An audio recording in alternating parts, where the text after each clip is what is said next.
వారం రోజుల్లో జరిగిన వార్తా విశేషాలను మీకు అందించే వార్తావాహిని కార్యక్రమానికి స్వాగతం.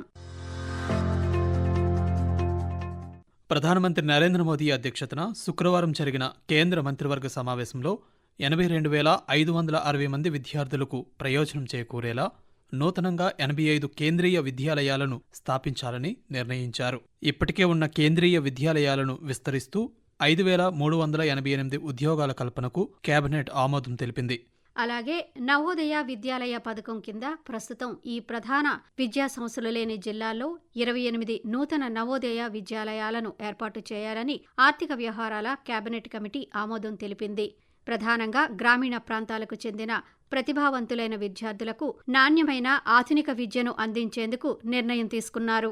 2,359 కోట్ల రూపాయల అంచనా బడ్జెట్తో ఈ ప్రాజెక్టు 2024-25 నుండి 2028-29 వరకు 5 సంవత్సరాల్లో అమలు చేయబడుతుంది. 560 మంది విద్యార్థులకు వసతి కల్పించే సామర్థ్యం ఉన్న కొత్త నవోదయ విద్యాలయాలు సమిష్టిగా 15,680 మంది విద్యార్థులకు ప్రయోజనం చేకూరుస్తాయి. ఈ పాఠశాలల్లో 42% మంది విద్యార్థినులు, 24% మంది షెడ్యూల్ కులాలు, 20% మంది షెడ్యూల్ తెగలు, 39% మంది ఇతర వెనుకబడిన తరగతుల నుండి గణనీయమైన ప్రాతినిధ్యాన్ని కలిగి ఉన్నాయి. అలాగే పట్టణ ప్రయాణికులకు మెట్రో సేవలను వేగంగా విస్తరించడం కోసం ఢిల్లీ మెట్రో ఫేజ్ 4 ప్రాజెక్టులో భాగంగా రిథాలా కుండ్లీ కారిడార్కు కేంద్ర కేబినెట్ ఆమోదం తెలిపింది. 21 స్టేషన్లతో 26.46 కిలోమీటర్ల మేర సాగే ఈ ప్రాజెక్టును 4 సంవత్సరాల్లో పూర్తి చేసి ఢిల్లీ, హర్యానా మధ్య అనుసంధానాన్ని పెంచనున్నారు. ఆంధ్రప్రదేశ్ రాష్ట్ర ముఖ్యమంత్రి నారా చంద్రబాబు నాయుడు అధ్యక్షతన రాజధాని ప్రాంత అభివృద్ధి ప్రాధికార సంస్థ CRDA సమావేశం సోమవారం ఉండవల్లిలోని ఆయన నివాసంలో జరిగింది. ఈ సమావేశంలో రాష్ట్ర పురపాలక పట్టణాభివృద్ధి శాఖ మంత్రి పి. నారాయణ, ప్రభుత్వ ప్రధాన కార్యదర్శి నీరబ్ కుమార్ ప్రసాద్, ఇతర ఉన్నతాధికారులు పాల్గొన్నారు. అమరావతి తొలి దశలో 11,467 కోట్ల రూపాయలతో వివిధ నిర్మాణ పనులు పునఃప్రారంభించేందుకు CRDA ఈ సందర్భంగా ఆమోదం తెలిపింది. 2,408 కోట్ల రూపాయలతో కొన్ని ప్రధాన రహదారుల పనుల్ని, 1,585 కోట్ల రూపాయలతో పాలవాగు, కొండవీటివాగు, గ్రావిటేషన్ కాలువల అభివృద్ధి, 3 రిజర్వాయర్ల నిర్మాణ పనులను ఈ తొలి దశలో చేపట్టనున్నారు.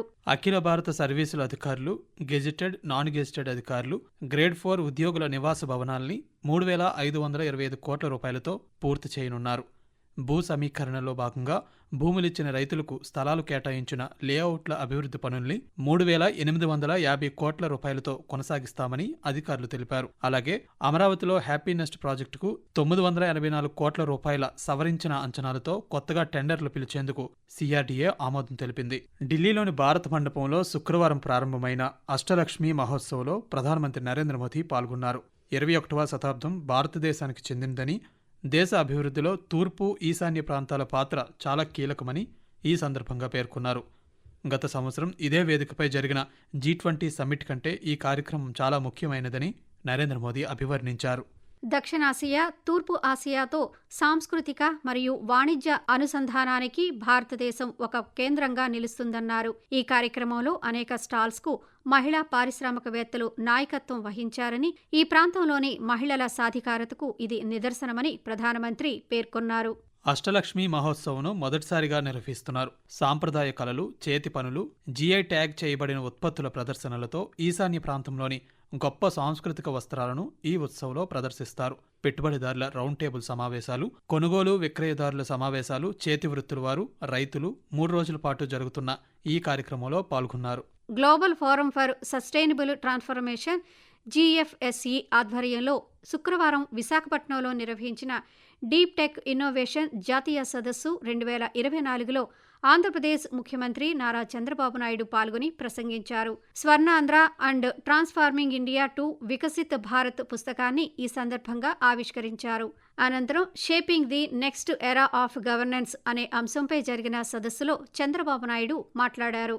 అత్యాధునిక సాంకేతికత ఆవిష్కరణల్లో ముందుండాలనే ఉద్దేశంతో ఆంధ్రప్రదేశ్ను నాలెడ్జ్ హబ్గా నిలపాలనే లక్ష్యాన్ని నిర్దేశించుకున్నామని తెలిపారు. 2047 నాటికి 15% వృద్ధి రేటు లక్ష్యంగా స్వర్ణాంధ్ర విజన్ సిద్ధం చేస్తున్నామని ముఖ్యమంత్రి చంద్రబాబు నాయుడు వెల్లడించారు. డీప్ టెక్లో AI, machine learning, quantum computing మొదలైన వాటి వినియోగంపై దృష్టి సారించాలన్నారు. రాష్ట్రంలో రతన్ టాటా ఇన్నోవేషన్ హబ్లను ఏర్పాటు చేస్తామని, 3 నెలలకోసారి డీప్ టెక్ ఎగ్జిబిషన్ నిర్వహిస్తామని తెలిపారు.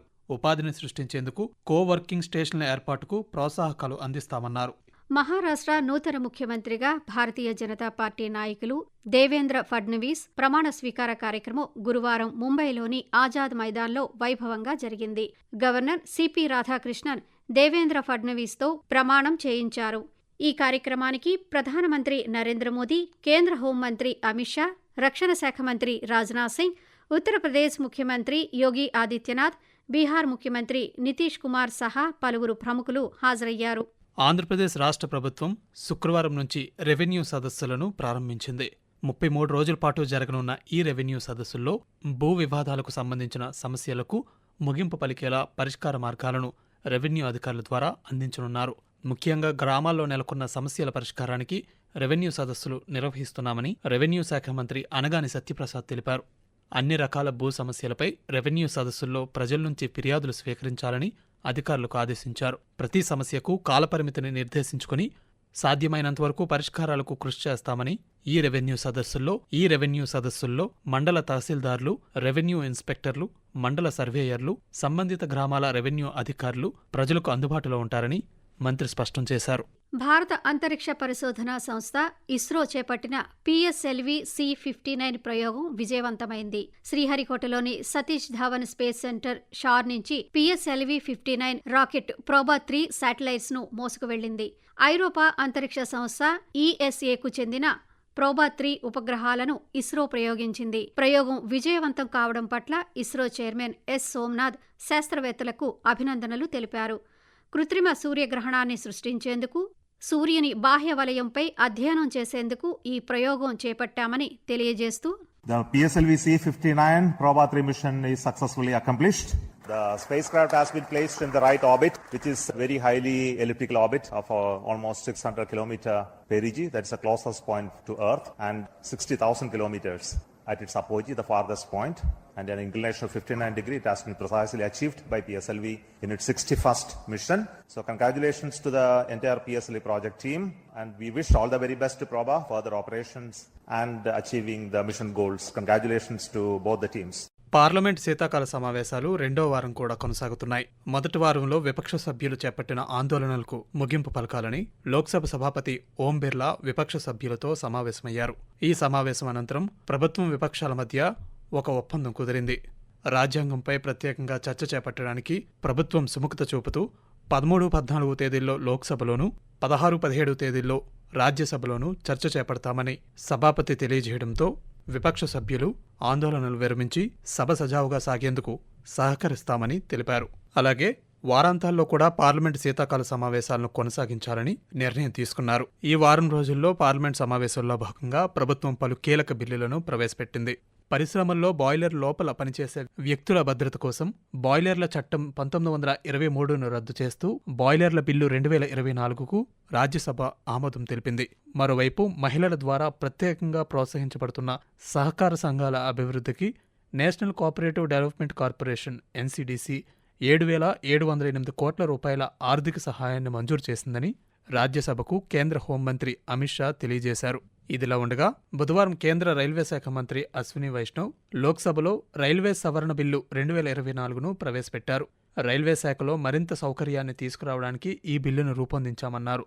గడిచిన 10 సంవత్సరాల్లో 44,000 రైల్వే నెట్వర్క్లను విద్యుతీకరించామని అశ్విని వైష్ణవ్ వివరిస్తూ, रेलवे की एफिशिएंसी में, रेलवे के डेवलपमेंट में बहुत अच्छा अनुभव रहेगा. माननीय प्रधानमंत्री श्री नरेंद्र मोदी जी ने पिछले 10 वर्षों में रेलवे का बहुत डेवलपमेंट किया है, बहुत विकास किया है. जहां 10 साल पहले रेलवे का बजट मात्र 29,000 करोड़ के आसपास होता था, आज वो 2,52,000 करोड़ रुपए है. 60 वर्षों में जहां मात्र 21,000 किलोमीटर इलेक्ट्रिफिकेशन हुआ था, पिछले 10 वर्षों में 44,000 किलोमीटर रेलवे का विद्युतीकरण हुआ है. 59వ అఖిల భారత డీజీపీ, ఐజీపీల సదస్సు ఆదివారం న్యూఢిల్లీలో జరిగింది. ఈ కార్యక్రమంలో ప్రధానమంత్రి నరేంద్ర మోదీ పాల్గొని ప్రసంగించారు. డిజిటల్ మోసాలు, సైబర్ నేరాలతో పాటు కృత్రిమ మేధతో సామాజిక, కుటుంబ సంబంధాలకు భంగం కలిగే డీప్ ఫేక్ కేసులు పెరుగుతుండటంపై ప్రధానమంత్రి ఆందోళన వ్యక్తం చేశారు. సాంకేతికతను గరిష్ట స్థాయిలో వాడుకుంటూ పోలీస్ కానిస్టేబుళ్లపై పనిభారం తగ్గించేందుకు ప్రయత్నించాలని సూచించారు. భద్రతాపరమైన సవాళ్లను ఎదుర్కొనేందుకు కృత్రిమ మేధను వాడుకుంటూ సవాళ్లను అవకాశాలుగా మలుచుకోవాలని కోరారు.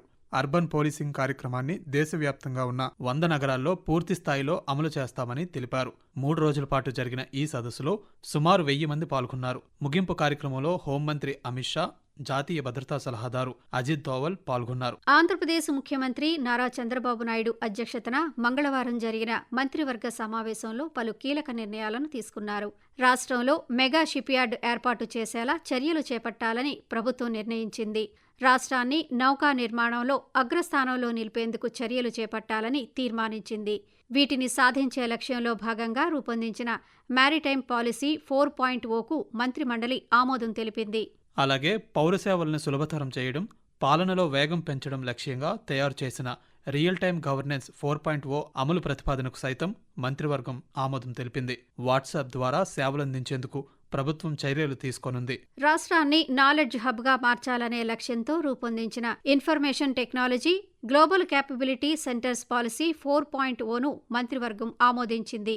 ఇది నూతన ఆవిష్కరణలు, మానవ వనరుల అభివృద్ధికి ఉపయోగపడనుంది. Remote work, hybrid work, coworking space వంటి అత్యాధునిక సర్వీస్ డెలివరీ మోడళ్లను ఏర్పాటు చేయడం ఈ పాలసీ ప్రధాన లక్ష్యం. ప్రతి సంవత్సరం డిసెంబర్ 15వ తేదీన అమరజీవి పొట్టి శ్రీరాములు వర్ధంతిని ఆత్మార్పణ దినోత్సవంగా నిర్వహించాలని ఆంధ్రప్రదేశ్ ప్రభుత్వం నిర్ణయించింది. పొట్టి శ్రీరాములు జీవిత విశేషాలను క్రోడీకరించి లఘు చిత్రాన్ని రూపొందించనున్నారు.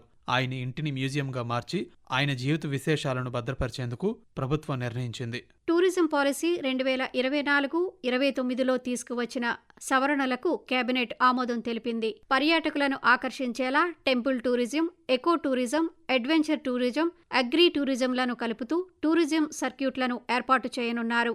Ayurveda, homeopathic medical practitioners registration act 1956 బోర్డుల పేరు మార్చడంతో పాటు బోర్డును పునర్నిర్మించడానికి చేసిన ప్రతిపాదనలకు మంత్రివర్గం ఆమోదం తెలియజేసింది.